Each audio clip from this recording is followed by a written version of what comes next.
دیر رات دہلی میں ایک مسلم خاندان پر شرپسندوں کا حملہ، 14 افراد زخمی۔ اشاعت الاسلام چینل سے میں ساجد خان کیرانوی، السلام علیکم۔ خبر تفصیل سے سنیں۔ دہلی کے یمنا وہار سی بلاک میں یامین خان اور ان کے بھائیوں کا ایک خاندان مکان نمبر C7/135 میں رہتا ہے۔ 11 جون کی رات 12 بجے ہندو شرپسندوں کی ایک بھیڑ نے وپن نامی شخص کی قیادت میں ان کے گھر پر حملہ کر دیا اور گھر میں موجود مرد و خواتین اور بچوں کو بے رحمی سے پیٹا۔ ان کو پاکستانی کہا۔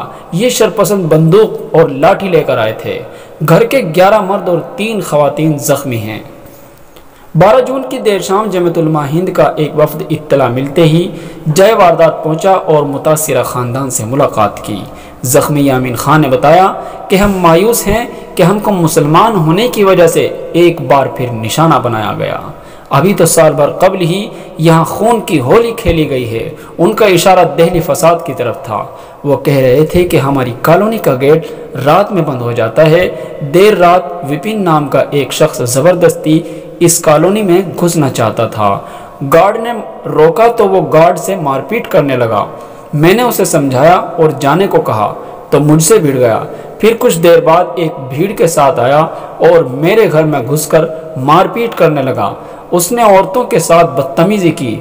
جب کسی طرح چھپ کر 100 نمبر پر کال کی تو وہ بھاگ گئے۔ احوال سے واقفیت کے بعد جمعیت علماء ہند کے وفد کے سربراہ مولانا حکیم الدین قاسمی نے DCP علاقے سے فون پر بات چیت کی۔ اس کے بعد جوائنٹ CP دہلی جناب آلوک کمار سے واٹس ایپ پر مکالمہ ہوا۔ CP صاحب نے جواب دیا کہ واقعے کا ماسٹر مائنڈ وپن گرفتار ہو چکا ہے۔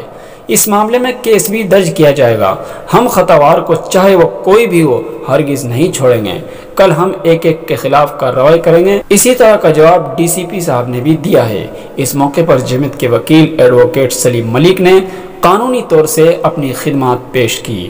جمعیت علماء ہند کے وفد میں مولانا حکیم الدین قاسمی کے علاوہ مولانا داؤد امینی نائب صدر جمعیت علماء دہلی، مولانا ضیاء اللہ قاسمی صاحب، جمعیت علماء ہند کے وکیل ایڈوکیٹ سلیم ملک، عظیم اللہ صدیقی صاحب شامل تھے۔ اگر آپ نے ہمارا YouTube چینل اشاعت الاسلام کیرانہ کو ابھی تک سبسکرائب نہیں کیا تو ابھی سبسکرائب کر لیں۔ شکریہ، جزاک اللہ۔